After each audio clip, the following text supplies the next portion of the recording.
broken markets. This is Beyond 86 talk series. There's something they're calling old economics that does not work. The Secretary to the Treasury is always saying that is old economics. People are emulating the capitalist West. They are giving subsidies. Why don't they consider subsidies during moments like the previous 2 years where we had a total economic collapse with the inception of COVID-19? You see, ideally, subsidies make sense. It depends on how you channel them. Beyond 86 is a transition, and we shall be looking into matters regarding crime, administration, corruption, and a lot more. I'm Ivan Tivenkana, and this is Beyond 86. All right, welcome to the show. I'm Ivan Tivenkana, and this is the usual program, Beyond 86 Talk Series. What are we looking at today? We shall be looking into the administration, politics, and obviously these are activities that regard the governance, the debate between and among political parties. And in Uganda, when you talk about political parties, you talk about the ruling government, that's the NRM. You talk about the FDC, that's the Forum for Democratic Change. You talk about the NUP, JEMA, the People's Progressive Party, UPC, you can name them. However, the biggest debate right now is about the political space. Does the opposition still have the room to offer the services most demanded by the citizenry, the electorate? That's our biggest question. However, we shall be looking into these issues in regard to one or a few things that I should say. When we talk about administrations, the start of every administration comes with something called clemency, where you talk about pardoning political prisoners. And they come to be political prisoners because of this tumultuous debate, that contentious debate between the ruling government and then the opposition. So let's look at the NRM, because this is Beyond 86. So yeah, we look into the events beyond the inception of the reign of the NRM until what we have right now. We had a couple of political parties. The political process is quite questionable. Sometimes, to some, it's quite polite. To others, it's volatile. So where are we? Amin decided to pardon over 55 Ugandans when he assumed power from Milton Obote. When we get into the NRM, we still have political players and the opposition, to be specific. Now, today we shall be looking into the 104 days detention ordeal. The Secretary for Labor, Mr. Buwembo Habib, from the Forum for Democratic Party, was arrested and then imprisoned for 104 days. That's, to be specific, 3 months and a couple of days, 10, I would say. So where did it all go wrong, and how did he end up at Luzira, Murchison Bay prison? Now, this 104 days ordeal is what we shall be looking into today. And then the sequel of this program shall be looking into the shrinking political space for the opposition. So welcome to the show, Mr. Buwembo Habib. It is a pleasure attending this show. Like as you've introduced me, I'm by names of Buwembo Habib. Besides being a National Secretary for Labor for FDC, I'm also a human rights defender. I'm a human rights activist. Okay. So when we are talking about the shrinking civic space, it brings in even the citizenry side of it. Okay. It is not only for all politicians, but all the electorate inclusive. Yeah. And because we are looking at, this will be for the next part, but basically the groundwork should be look at the opposition as one of the means of checking the power of the ruling government. Yeah. You provide the checks and then the balances. Let's look into the major events. It works out. You provided an ultimatum of 107 7 days, yes. Following what you call the maladministration and then the inactivity of the office, of the current office of leadership. That's the NRM government.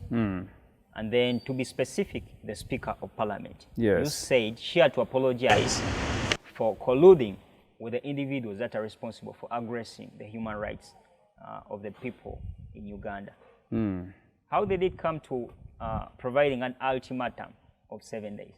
You recall a person called Kakwenza Luzira Bashaija, who was seen being tortured by the state operatives. Following the torture of one Maseruka of Kasese, the NUP coordinator.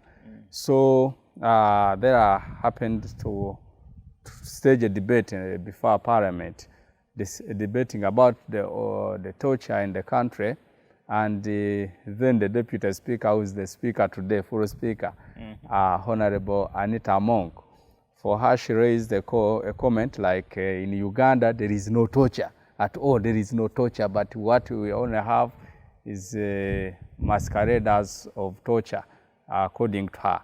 So, as concerned citizens, as activists, human rights activists, we raised our voice and we are like, look on guy, there is serious torture in the country, and you cannot just limit your spectacles on only a few individuals, because she cited one of the MPs, Honorable Zake Francis, that he masqueraded, that there is torture in the country, and she cited even a scenario where he won a court case about torture. In your opinion, was Francis Zake masquerading?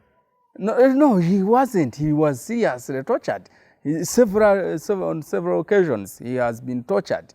But to her, she was like, after him winning a court case, he was seen soon in Rwanda participating in the running race, and he won a medal, a golden medal. So she used that as to justify her comment that there is no torture in the country.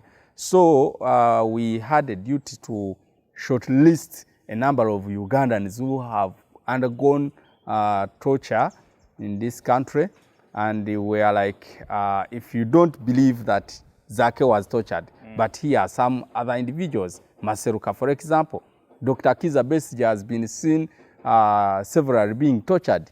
You recall the time when he was badly tortured along Mulago roundabout by Gilbert Bwana, when he pepper sprayed him in the eyes. Up to date, the doctor's eyes are not well functioning.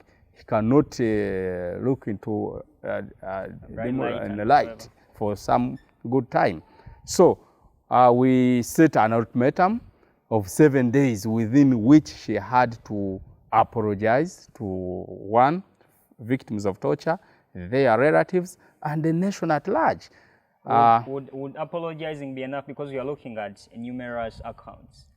The leader of opposition provided a report that contained over, in fact, 22 names that were actively rendered dead individuals between 2019 and 2022. Yes. And then we had a couple of other names of people that have been seriously affected. Yes. Imprisoned. The apology, of its kind isn't enough. Okay. But we were calling her to apologize for that comment that there is no torture in the country. And thereafter, we aimed at calling for action against the perpetrators of torture. Because, you know, the House of Parliament is charged with a duty of oversight. It has to check with all state institutions, with all business that is happening in the country. So, one, we ask ourselves, who are these people torturing Ugandans? It is alleged most people have been tortured by the state operatives, people who are in the security agencies, the army. LOP's report contains the army, that's the UPDF. Yes, UPDF. Force, LODUs. We've seen police officers torturing Ugandans. We have seen sometimes they operate under what they call sister agency team. UPDF together with police and the SMY and all those that you can mention. So it is the duty of Parliament to check on those institutions. Are they serving their duties in accordance to the law? For example, is a police officer supposed to torture a Ugandan? In any case, if he has gone wrong, he's not supposed to do so. I don't think so. So the person of the speaker has that duty to check around with the performance of every individual serving in an institution. We shall be looking into the details of your activity and Yes. your position towards Yes. remedying this situation. But let's talk about your detention. 104 days at Luzira, in Luzira Murchison Bay Yes. prison. After the press conference. Yes. Popo. Yeah. Never. What exact words did you use that forced such a reaction and order for your detention? So when we set an ultimatum of 7 days, soon after there are a number of other human rights defendants who came out and posed an activity alongside the home of the speaker, whereby they were carrying crutches of those who were tortured as a proof to show that indeed there is torture in the country. Okay. Then that happened after 2 days after our press conference. After the press conference. Then the next day, another group stormed Parliament with a pig. That was like a demonstration also to call the speaker to order. So she raised the alarm to the authorities. To be specific, she called the IGP that Buembo Habib is commanding teams that are attacking me. They have attacked me from home and also from the workplace. And all these have happened before the erupts of his ultimatum of 7 days. So I'm so worried about my life. If they have attacked me from home and the workplace, then I'm worried of what is happening after the erupts of 7 days. So she influenced my arrest. Okay. How I was arrested, it is another. It's a different story. It is a different story, which is so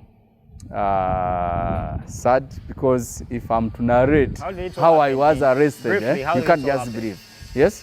Briefly, in a few words, can you describe the process from when you were you manhandled?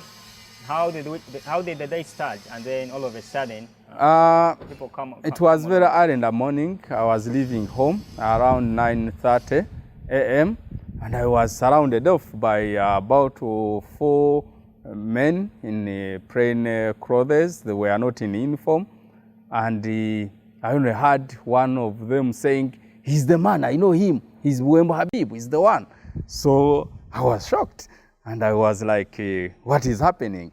One of them introduced himself as a police officer, and I was like, what is happening? Did they tell you his names?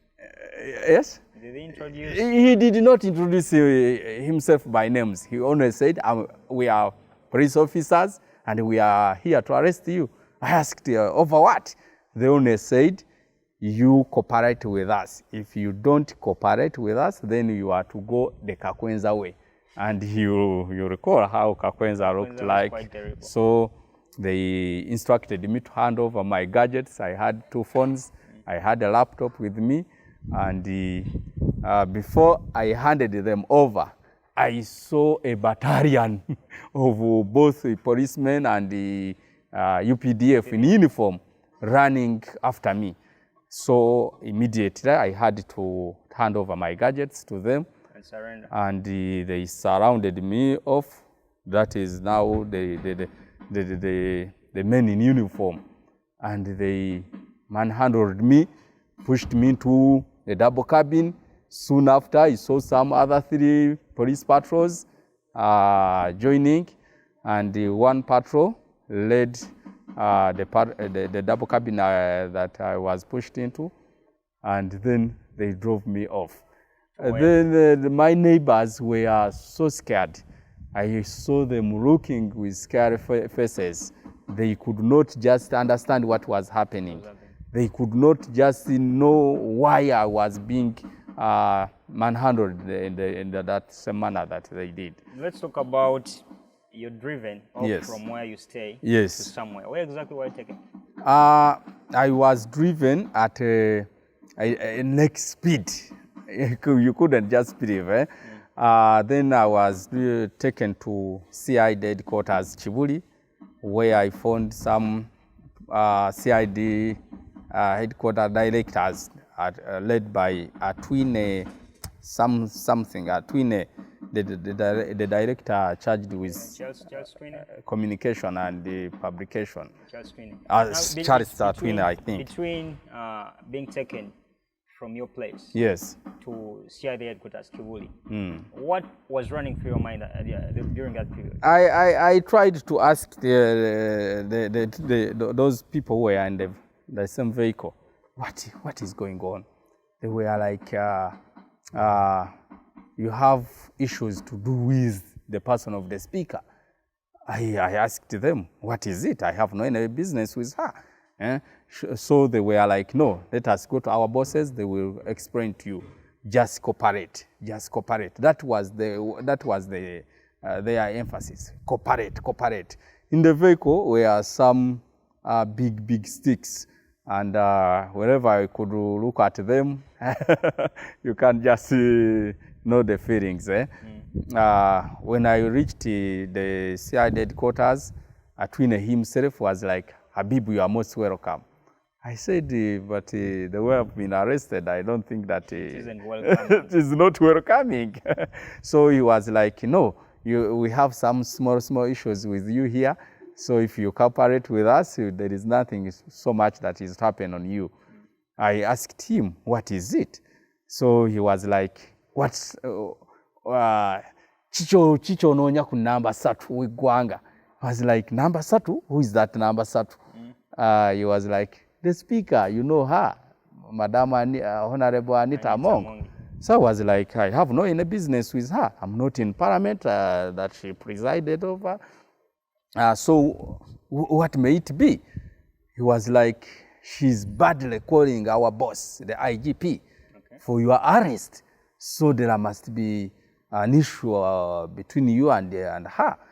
I was like, good enough, we are investigators, so you are in a good position to know what is it that maybe is between me and her. Immediately, they pulled the laptop nearer and they played a video where I was at a video showing my press conference when I was talking about the torture that was happening in the country, and set an ultimatum of 7 days for her to apologize. So I asked Atwine, is it illegal in this country to express myself in a press conference? He was like, you know, it isn't as such, but maybe you threatened the person of the speaker. And I was like, how did I threaten her? The 7 days ultimatum is more like drawing a line in the sand. You shouldn't cross here. The moment you do, this is what you're going to get. So that lands you into trouble. Let's talk about the charges. Which trouble then? Because an ultimatum, if I say you apologize and you in fact, the 7 days had not yet elapsed. So they would maybe have waited to see what could happen after the elapse of 7 days. They did not. So what charges were you slapped with? Threatening violence. I don't know, that came in court. It's when I get to know that it is threatening violence.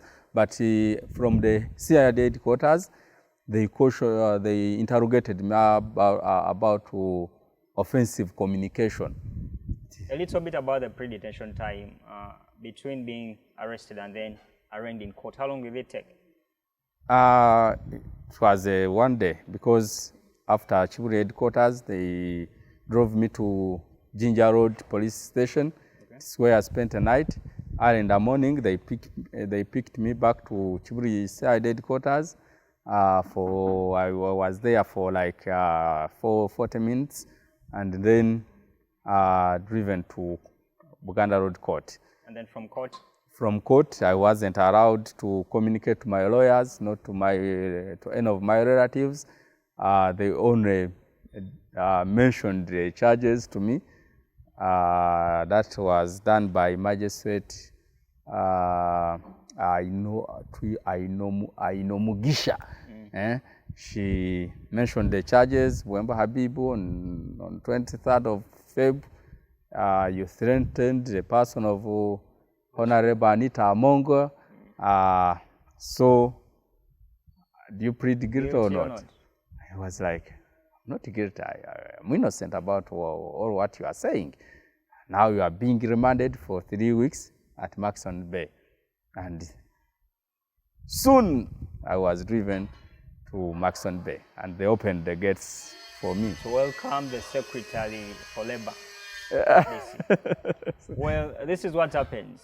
You draw an ultimatum, and then it's more like drawing a line in the sand. An ultimatum lands you into trouble. So he was. No, set don't to, put it Luzira like an Maxon Bay. ultimatum.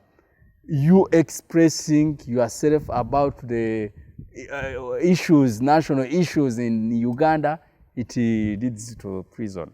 That's what he says. So correction facilities are here to serve justice, especially for the people believed to be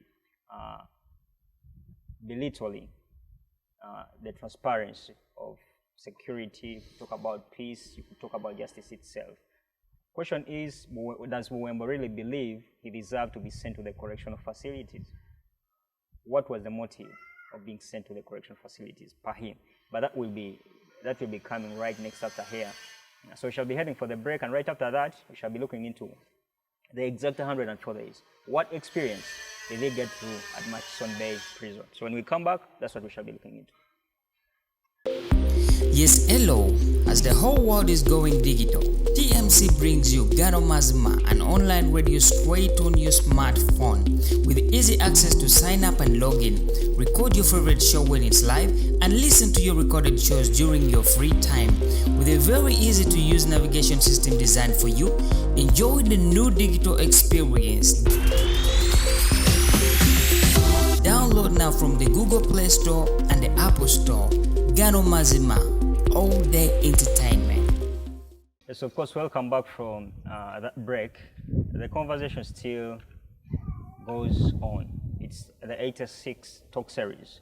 I'm with the Secretary for Labor, FDC, Habib Muwembo. He was welcomed at Maxon Bay, Luzira. That's one of the numerous correctional facilities we have in Uganda. And when we talk about correctional facilities, prisons. So they correct those that have gone against the rule of law. Criminals, and you could talk about them. My question is, was Muwembo a criminal or not? That's basically an explanation you would be giving us. But let's take a look into the 104 days, specifically 3 months. Habib, how was the experience? First day you welcomed, gates wide open. Yeah, when the gates were opened for me, I was welcomed by the Deputy OC, Maxon Bay Prison. And he looked to be, maybe he was waiting for me. And he was like, Habib, you are most welcome. We don't know much about your charges, but we are here to keep you safe, provide custody, just so don't drag us into your charges, the politics that you are doing outside. We are innocent about it. They are providing you custody from something. On the outside, you wasn't safe. So they had to send you to prison. Maybe to them, but that's what he said, and he called his colleague, who is charged with the so-called remanded department. Was like, you hand him over to B4, B4 ward. And he tried to talk to the leadership of that ward, so that they treat him well. They shouldn't mistreat him. So I was like, are there those who are being mistreated from there? Depending on your statement. Depending on his statement, treat him well. Let them do not mistreat him. So for that justifies the fact that there are those who are mistreated from there. Exactly. So I was like, are there some who are mistreated there? He only laughed at me, and he was like, you are safe with him. That officer now walked me to Ward B4, and he introduced me to the fellow prisoners now. Does B4 have a specific meaning? B4, there it acts as, it serves as a lodge for those who are now in transit for the next for court in the next day. Okay. So it resides very few prisoners. Inmates. Because if you visit these other wards, you find between 90 to 120 inmates. But in B4, there are only between 18 to 20 residents. They call them residents. Okay. So I became a resident of B4. So I was given a space with a small mattress and a blanket, and they were like, this space is safe for you, for your things. If you have things to do like drinks or food stuff, you can now keep them here. Space. Yes. They even appointed a cleaner for me. They were like, they called someone whose names I will not mention, and they was charged with the duty of looking after me. So the prisoners there were excited seeing me because this officer made a brief introduction about the person of Wemba Habib. Okay. He's a politician. He vied for the position of Ruwaga South Member of Parliament, and he has been in court also tussling with Katolu Bwama. And these prisoners seem to have maybe been following the stories. So they were like, oh, we are excited seeing you and sharing with you. Welcome home, brother. Yeah, welcome home, brother. Then there I became a prisoner. Officially. So let's talk about the experience. How do you find the B4 and then in comparison to the other cells for the different inmates?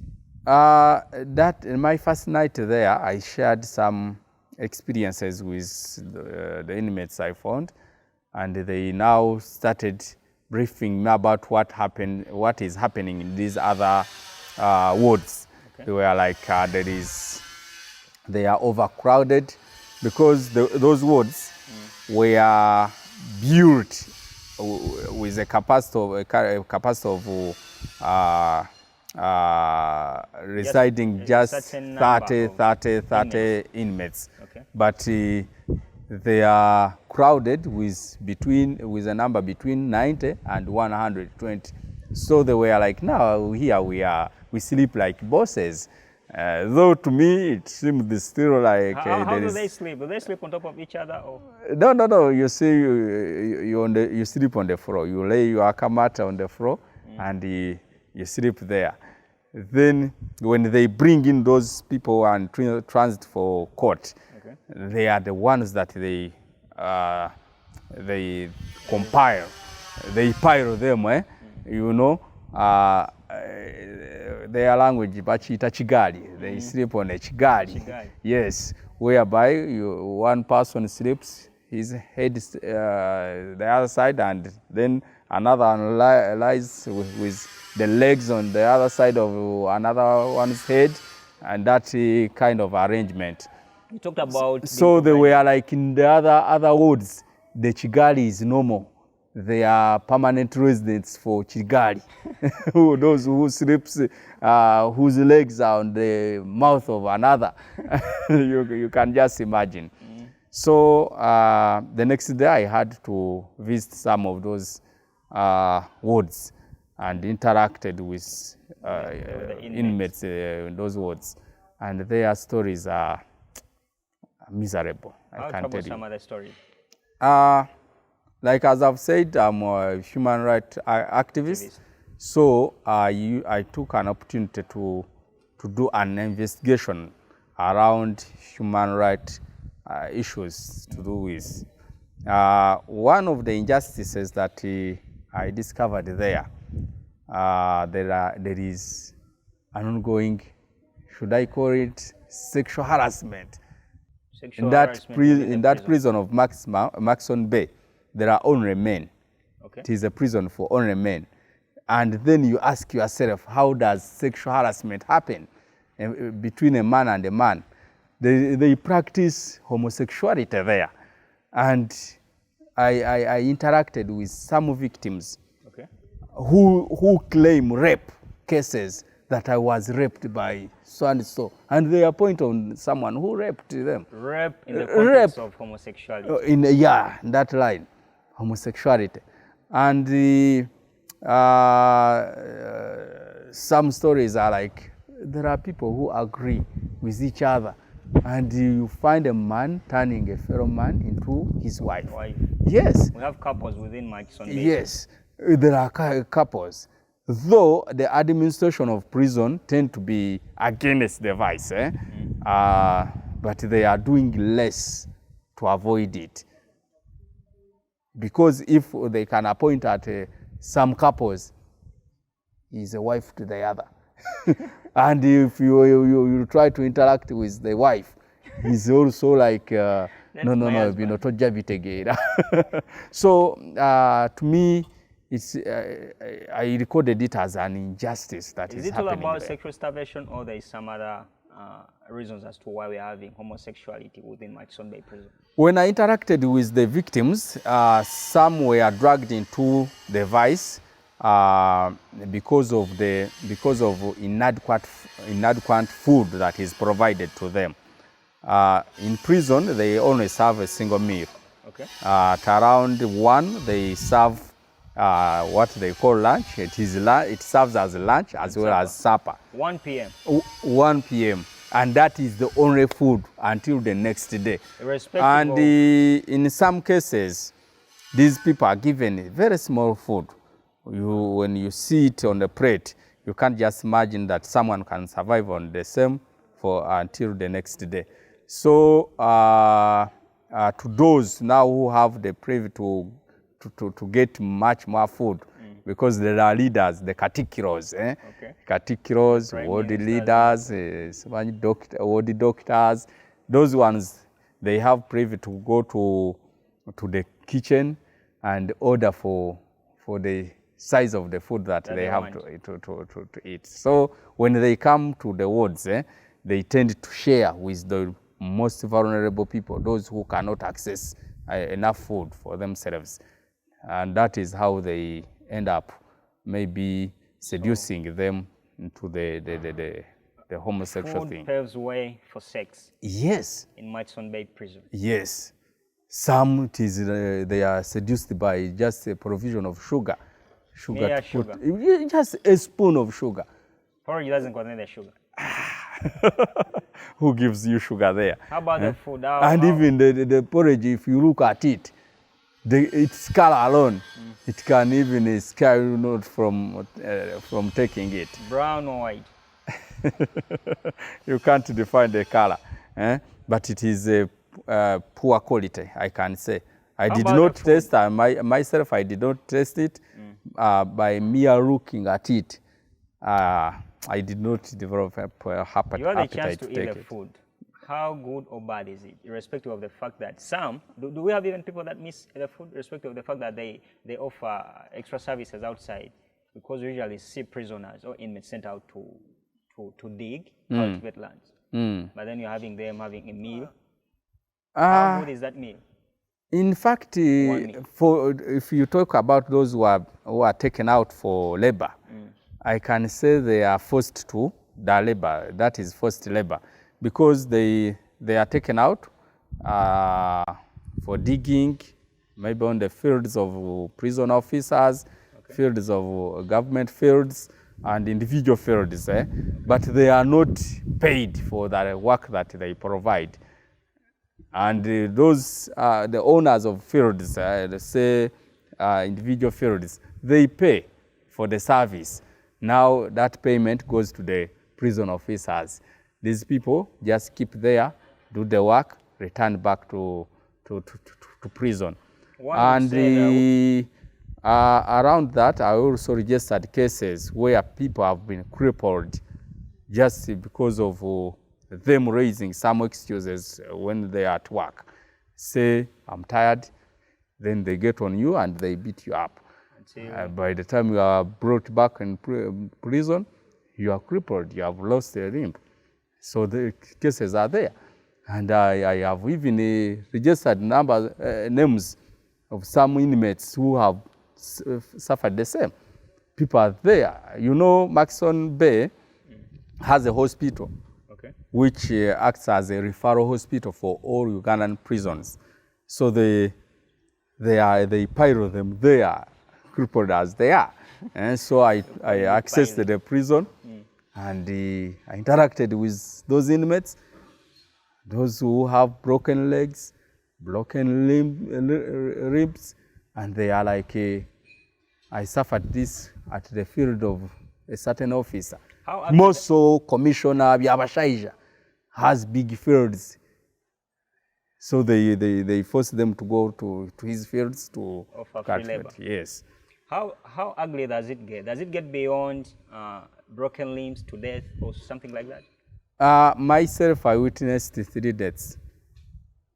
3 deaths. Okay. So when I interacted with those who have been there for some time, they were like, almost every week, we lose a life every week. They lose lives around different cases. Some because of the torture that happened on them. Some fall sick, and because of the poor health services, they end up losing their lives. And in fact, I witnessed an inmate who fell sick, and he reported to the ward doctor. The ward doctor was like, "You were not brought in a hospital. You are in a prison." So you have to look after yourself. You have to find another means. Accessing the hospital itself, it is when you are seeing bad love. When you're almost dying. When you are almost dying, or if you faint and they realize that, yeah, he's sick, that's when they carry you to the hospital. But you reporting yourself that, I'm not feeling well, and they carry you to the hospial, no, it is not. So saying it happens at a particular moment whereby you sleep with a dead body until morning? Yes. You in the nights, deep in the nights, you hear alarms. Officer, Afande, emergency, and nobody can open until morning.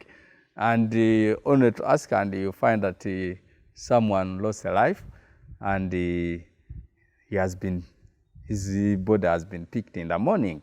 And where the body is taken is also another question, because I was told that for those who are serving sentences, life sentences? No, even if it is just a short sentence, say 3 months or a year, if your sentence is not yet, like you haven't completed it and you lose a life, your body cannot be handed over to your people. They have to arrest. They keep the body now. The body must serve your sentence until maybe it is done. Am I listening to facts or something? These are facts. In fact, you can follow up maybe through the commissioner's, the commissioner of prisons office, or any office to do with charged with prison You issues. talked about piling up inmates. Yes. How crowded are these cells or prisons, and what do you think is the reason as why we're having these increasing numbers? I will start with the reason. When I interacted with inmates, they were like, prisons get orders for labor from private people or from government agencies, that they are in need of labor that is doing cultivation in the fields, and there they have to devise means of having the laborers. Okay. Sometimes the operations you see happening in town, they are intending at having laborers. For example, you've seen how they have been running with these hawkers and the vendors. Okay. They pile them in prisons for labor, just not because they are criminals or they have any crime that they have committed. Because at the end of the day, some are just open door without even having appeared before a court. So I'm trying to. So when it is a season a season for cultivation in the country, all prisons are on full capacity or beyond. Why? Because there is a demand for labor. So I think you've heard about claims where security officers go picking people howdy without even sparing a charge to them, either in the nights or in the evenings. They just see handpick and they just push onto the vehicle, parade before a court, just for a mention of any case. The common case is public nuisance. None of the court officers or police officers can define what is contained with public nuisance. There are charges, serious charges, idle, in a country where UBOS, the National Uganda Bureau of Statistics, has come out and said in Uganda, about 75% of the youth are unemployed. How do you charge someone for being idle? If you have failed to provide a job for him, and then you find him looking for what to do, you say you are idle? So you're resetting the narrative to most of the people that we see arrested downtown Kampala, the vendors, the hawkers, are taken into prisons to provide labor to external firms. Yeah, that is right. And if you are so much interested, I can provide you a list of those who now are out, who were kept in prison for months without appearing in court. They only appeared for the first time for mention of their charge, and thereafter they were only opened the gates to get out. Not because maybe they are being exonerated by court or they have been tried. They are done serving. But after them now being done with the digging, they say you are free now to move out. How do you move out? We don't know. How do you travel back to where we picked you? They don't care. And most of Ugandans, most of the youth who are residing in the urban centers are residing in the rentals. They are tenants. So if you keep a tenant for 6 months, 9 months, or a year, and you just let him out of the prison without caring about whether the car rental where he was residing is still available for him or not, you know. So there is a need to make a serious follow-up about people who have been in these prisons, what are the reasons that they have been there, and how have they ended up, have they been tried or not? It's a long story. As we wind up this ordeal or experience, how affected were you? I was so much affected because there is one thing I've not mentioned, which is so much interesting, that when I was taken to prison, I spent there 104 days. But I received a delegation from Anita Monk representing her, pleading to me to apologize to her so that I can be excused and be opened the gates of prison. Who was the delegate? Who was the delegate?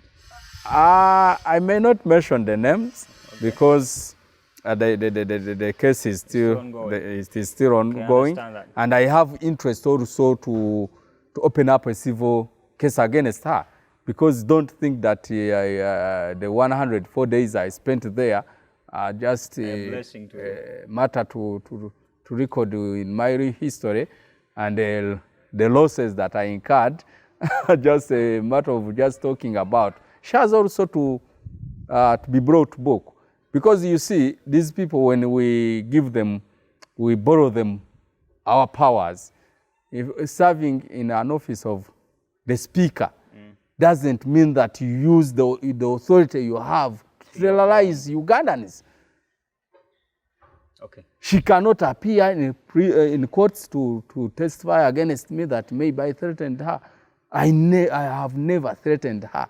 And what if in any case, if they are blaming me for addressing the media on issues to do with national interests, I don't think that I'm withdrawing right. Because I cannot just look on when injustice is happening on my fellow countrymen. All right. Well, yes. This story can go on for over a day and maybe a week. But then because of time, we shall have to cut it short. It's been Habib Wembo. He's the Secretary for Labor, FDC. His story is quite interesting. 104 days serving prison time at Murchison Bay Prison. Well, it gets to bring about so many questions regarding pre-detention time and then the status of the inmates. Do we have lawful arrests? Because he explained something regarding unlawful arrests to serve particular interests during particular periods when there is demand for labor. So that's something interesting to look into. But for now, we shall not go any further than this. Correctional facilities, are they really correctional facilities, or they are here to serve particular interests? We shall be having him in our next episode, whereby he'll have to explain to us how is the political space faring. Does the opposition still have the spine to move on, or it's about time to let go? I'm Ivan Tibenkana, and this is Beyond 86. Broken markets. There's something they're calling old economics that does not work. The Secretary to the Treasury is always saying that is old economics. If it's old economics, why are the people who are championing capitalism? Why are they doing it? Boda yafuuka oba government yafuuka nsako yaba police kino kyekisibidde abannayuganda mu nyumba gasiya batukubidde essimu olwaleero ku makya kujja ku ofiisi batuwa determination letter. A broken education system. The system needs to be changed, of course. We need to have a system that focuses more on marketing. Gambanubu. The saying is literally means that just if I know you, we just do our things that way. Broken administrations.